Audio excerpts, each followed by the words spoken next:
Hey guys, what's up? Tori here. So I'm here to do my 22-week pregnancy update. I am 22 weeks and 3 days today. Today would be Tuesday, August 11th, just so we know where we are at. I'm going to prepare you guys right now. This video could potentially end up getting a hair bit lengthy just because I do got a lot to talk about and explain. So I'm just going to go ahead and jump right into it right now. So first we'll start with updates for baby. So baby girl is now about a foot tall, weighing close to a pound. So that puts her at about the size of an ear of corn, which like that one I actually know what an ear of corn looks like and how big an ear of corn can be. Like that's an actual much better visual than the last two that it gave me, because those ones I was like, what? They were a little bit more random and not as common. So this definitely was much more helpful, but so that's kind of cool to think about. She sleeps about 12 to 14 hours daily, but when she is awake and moving, she is trying to touch pretty much anything she can because she's practicing all her physical abilities and motor skills by practicing all her little movements and stuff and feeling everything she can and all that. Her inner ear is now developed, so she has a sense of balance and is also starting to be able to like hear and learn my voice as well, which I find really cool. Just kind of makes that like mama bond a little more real. And her pancreas is also now creating her very own hormones, so which supposedly could start alleviating some of the hormones from me, which could be a good thing for my husband's sake with, you know, some of the irritability I get here and there. But so that's everything with baby. For me, there's not really a whole lot for me to update on me because I've really been feeling pretty dang good. Haven't had a whole lot. I mean, still tiredness and, you know, all the common things here and there, but I would say the only like major thing to update on is, for one, like zits. I get zits so much, but not like just like on my face, like face acne kind of thing, like where you would typically think of getting zits. Like I get maybe an occasional zit here and there in my face, but like really hardly ever. And I've kind of always been that way, but like I swear they are popping up like in all other places. Like I have found some on my chest, I have found some on my arms, I found some like on like the backs of my legs, and like even some like kind of like on my inner thighs. Like I have found some in some weird places, and it's just like, what the world? Like, why am I getting zits in such odd places? Which I can only attribute to, you know, wacky hormones, pregnancy, all that. But yeah, like, I mean, it's nothing concerning. It's just something I've noticed and just kind of slightly annoying. I definitely feel her move quite frequently. Usually, the most common times a day I'll feel her moving are in the morning, and in the evening is when I feel her the most. She is always the most active in the evenings. And I feel her quite often in the morning. Every once in a while I'll feel her a little bit during the day, but usually it's mornings and evenings that I tend to feel her the most, especially evenings. But I definitely feel her little bumps and kicks all the time. Sometimes, and like I feel them definitely all over. I think it just depends on her positioning and all that. But yeah, and then one other thing with me is I've just noticed like in the last couple of days I've been more gassy than normal, which like not like bad gassy, like the like painful gassy or anything, just like I feel like those like rumbles and stuff moving through me like constantly for whatever reason. Who knows? It could be something I ate. Like I will admit, like I had like pizza and stuff over the weekend, so maybe just like having some slightly more greasier foods is maybe what's doing it to me. That could very well be, and it's just kind of my body's got to like work that out of the system. That could very well be. So, but yeah, I've just noticed that the last few days, which, I mean, gassiness like comes and goes all the time, has been coming and going constantly since I've been pregnant. So, I mean, yeah, I can definitely very much probably attribute it to that. So now we'll move on to some other updates. Obviously, you can see behind me that there are some added little things in this nursery. Over on Saturday, I put up some of the wall decals that I have. There's a big Winnie the Pooh one up over there above her crib. And then just around in the other places of her room are just some flowers and butterflies, which you can kind of see a little bit behind me here. But it looks so cute and pretty, and I am loving it, and I'm so excited about it. Like, I'm so proud of myself with how I did with it too. I think it just looks so good. So Yeah, and I do have more decals that if I feel like I needed to like put up some more, I could, but for right now, I'm really content with how it looks. So yeah, that's just kind of that there. So then now the next thing I'm going to talk about is my appointments. I saw my OB last week, Wednesday, and then I saw maternal fetal medicine yesterday. Everything at my OB was really good. Like my blood pressure was still good. My weight gain was on track and on point, which made me really happy. I was like, yes, I'm doing good. So like I've leveled off. I was 187 at that appointment, so on their scale. And so he said that was right on track. Like I said, my blood pressure was good. My when they measured my stomach, that was measuring good and on track. Baby had a good heartbeat. Her heartbeat was 150 that day, I believe. So that was all good, and everything was good with me. I did bring up to him, like I mentioned in my last video about my one foot bothering me, that I had the like start of a stress fracture years ago, and he said that it's probably just because I might be walking differently on it. It also can be like the added weight just kind of irritating it again. He was like, I mean, at this point, if it's not like super bad, I'm not worried about it. If it were to start like really bothering you and like getting swollen, then I'd maybe send you to like an orthopedic specialist just to get it checked out. But he's like, it's not really anything I'm concerned about or anything like that. He's like, if you just notice it bothering you, then maybe just like take a seat for a little bit and like rest it for a minute, and it probably will be fine. And so, and I haven't really noticed it bothering me at all in the last few days. So I think it's probably getting better. Maybe it's just kind of getting used to my body adjusting again. So, that was all good. And yeah, everything else was good. Things were good with him. So things were good at that appointment. And then yesterday was at maternal fetal medicine. And this is where the explanation and things are going to get a little long.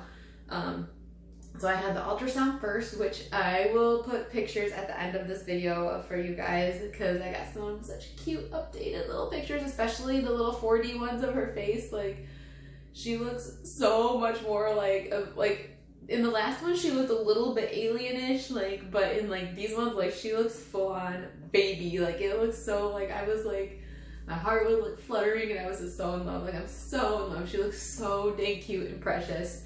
But I'm going to start out by saying that overall, she looked really good and she looked healthy and things were looking good.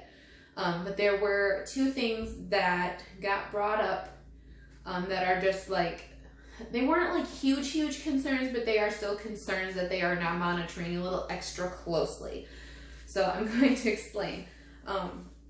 The first thing I'm going to talk about is my placenta. Now, I think I had mentioned last time I talked about my appointments is that my placenta was lying low by my cervix, and so they were going to be watching to make sure that that moved up. My placenta has moved away from my cervix now. It's not really by my cervix anymore, but there's a whole new story with my placenta.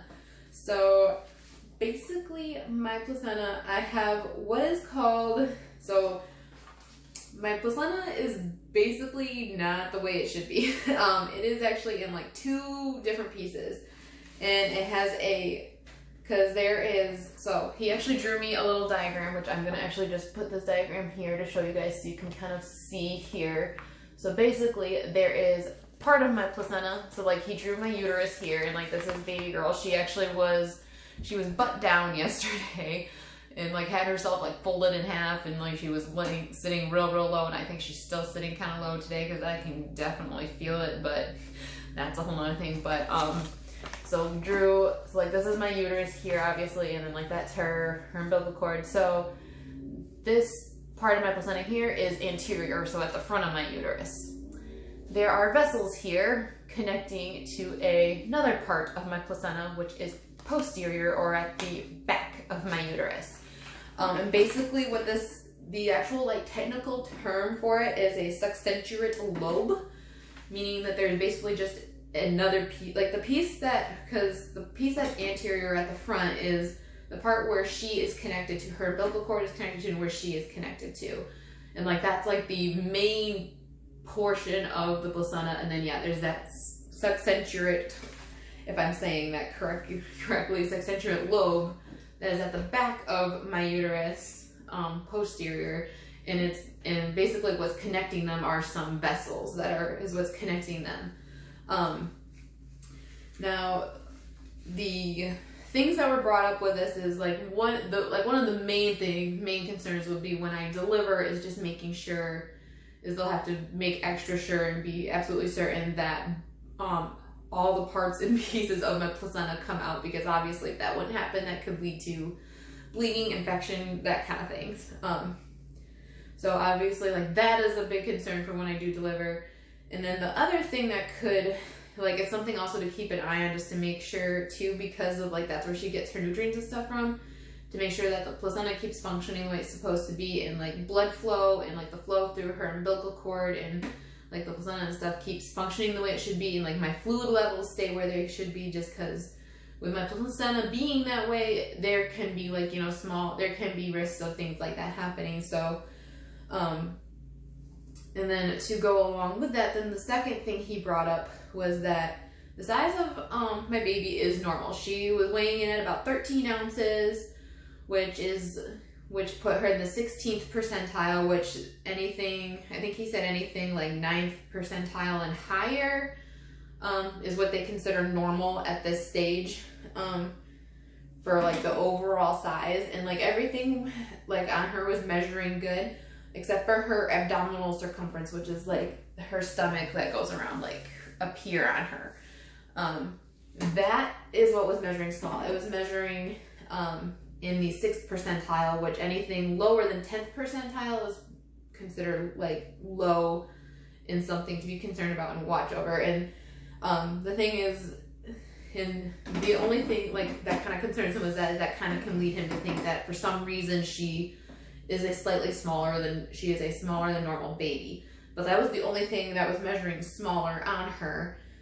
And so then he gave me possible reasons for it, which he has everything also written down on this piece of paper for me, which is really nice. And the possible reasons he gave me for it is, number one, it could just be normal. She could just be in general, a slightly smaller than average baby, because that happens sometimes where some babies are just smaller than others. So it could be entirely normal and not anything to worry about at all. Two, it could be because of the placenta, the way my placenta is, and just causing nutrients to get to her differently and things like that, which could be just causing her to grow a little smaller than the average baby. Then the third thing he brought up was a potential for chromosomal abnormalities. So things like trisomy 18 and Down syndrome, things like that, which he said he wasn't thinking. He's the chances of it being something like that, given that you're only 26 and that you're young, the chances of there being something like that are usually less than 1% anyway. And he's also and also thus far your ultrasounds and stuff have all looked really good and normal, where I'm not convinced that it's that, but that it still could be a possibility that it just hasn't been picked up on ultrasound at this stage yet, and it hasn't really become something obvious. But he's that's a very unlikely one, but it's still a possibility. And then the other one that he mentioned that also was a possibility, but also not one that he figured was as likely, was that there could be some sort of infection going on that is making her grow a little smaller. So, and he said for those two last ones, we can just do some simple blood work and send it off, and we can just check those and rule those out if you want to. And I asked him his opinion. I was like, should we just go ahead and do that? In your personal opinion? He was like, if it would help calm your mind and help you to feel better, I would say, yeah, just go ahead and do it. There's no harm in it. And that way, yeah, we rule it out. So I decided to, yes, I went ahead and did that blood work. So for the chromosomal ones, you do what's called a panorama blood work test. You can also do an amniocentesis, where they stick the big old needle into your stomach. And I was like, let's do that only if we absolutely feel we need to, because that doesn't sound pleasant. So I went with doing the panorama blood work, which just basically tests for a bunch of genetic abnormalities and chromosomal abnormalities and stuff.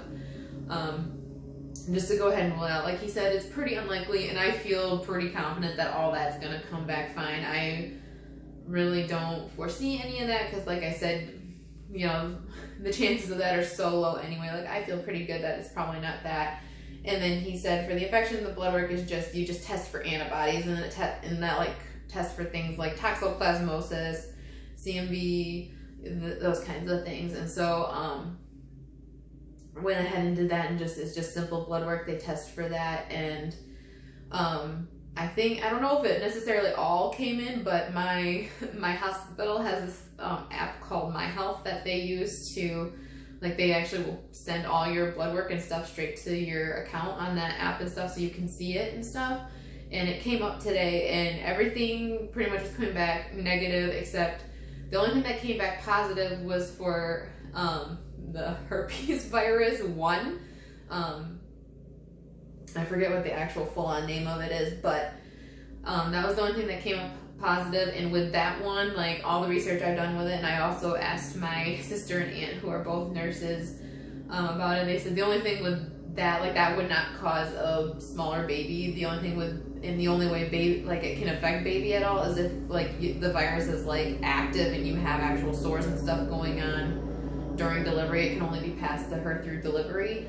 So, and they said, like, the most they would do is, like, give you some antibiotics, like, a few weeks before you deliver, just to make sure you're clear before you deliver, and then you deliver and everything's fine. So that is pretty minor, and that one can come up pretty commonly, I guess, in a lot of women too.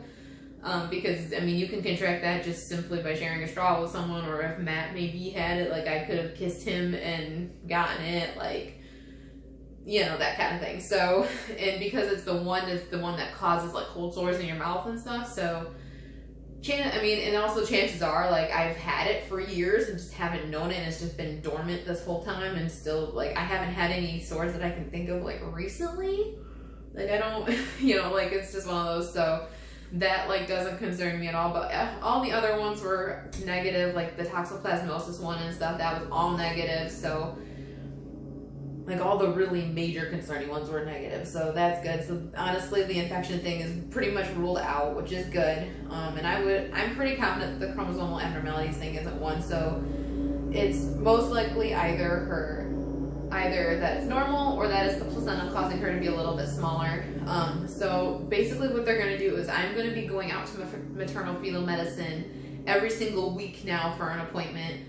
1 week, all they're going to do is check my fluid levels and do a Doppler ultrasound, basically, of the placenta and her umbilical cord and stuff, just to make sure, like, everything is still flowing and functioning the way it should be with it, and everything still looks good there. And then every 2 weeks they will do a growth scan to monitor her growth, to make sure she's still growing. And basically, as long as her growth is still going up, even if it's staying in the slightly smaller range, as long as it's still going up and not, like, it doesn't, like, stall or stop or get lower, like, he'll be content. So it's just going to be constantly monitoring to make sure she still is growing and all that. So that is where we are at with that. And I will admit, like, yesterday Matt did not come with me to this appointment because he kind of admitted he kind of forgot about it, and it was so last minute that he just was like, he didn't think he could get out, and he messaged me and he was like, yeah, I don't think they're gonna let me leave today. And I was like, oh, it's fine. I didn't think there'd be any issue, but I definitely do kind of wish he was with me, because I definitely was for sure, like, the doctor asked me, like, do you have any other questions? And I felt like I should have had a bunch, but I just couldn't think of any on the spot. And so, like, from here on out, Matt is planning on coming with me to all of them, unless for some reason he just cannot get out of work whatsoever. Then I will probably ask my aunt or sister to come with me, because I'm allowed to take one support person and one support person only into appointments with me. So from now on, Matt is planning on coming with me to them, so that is just so that way I always have that extra pair of ears, because I won't lie, my mind has been constantly thinking about it. And, like, my doctor did also reassure me and tell me over and over again that all of this has absolutely nothing with anything you are doing. Like, you are doing everything right and everything the way you should be, because you are in great health, and actually overall your baby is in great health. Like, these are just things that can sometimes happen with pregnancy, and it can happen to your normal average pregnant woman who has no other things that they're going to, who isn't even seeing a specialist at all, but just it happens to get caught on their first anatomy scan or something. Like, you're like, this can pretty much happen to everybody, to anybody. Like, it's not just you, and it has nothing else to do with any of the other things we're watching for.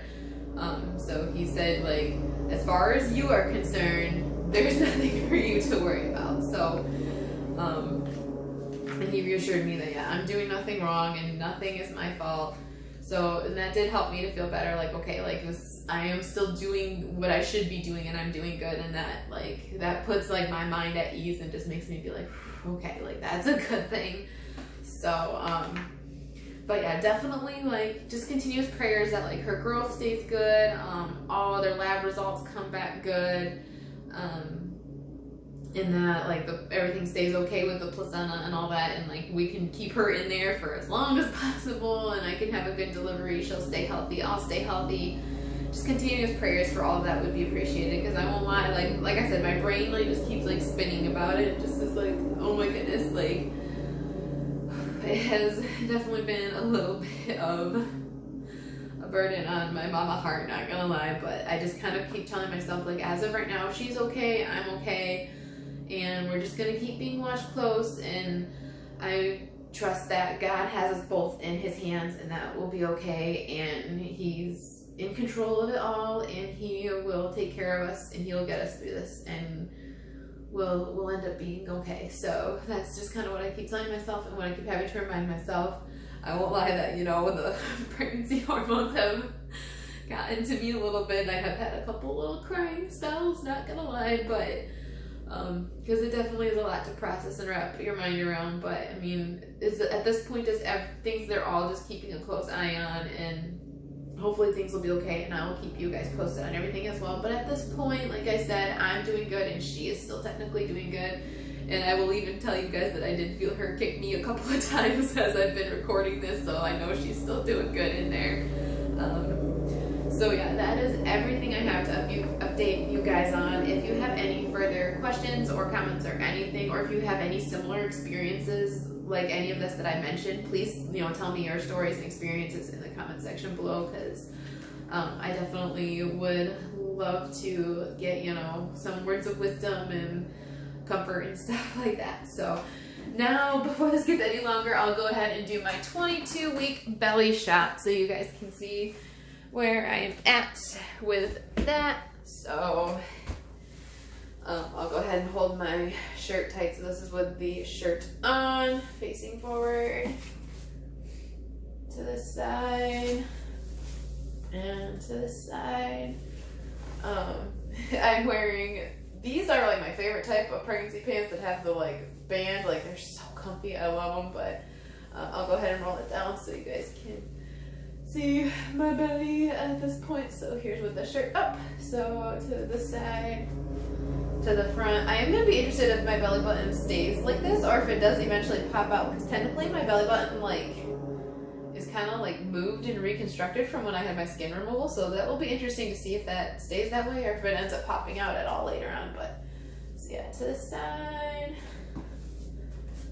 and this side, in front. But yeah, there's my 22-week belly. Like I said, she's definitely, I think, still sitting pretty low today, because I can feel her like all down here, like it feels so heavy down there. So definitely, I think she's still definitely sitting low today. But I'm gonna end this video here, guys. I will add some cute little ultrasound pictures at the end of this for you guys to see. Thank you guys so much for watching, and I'll see you on the next one. Bye.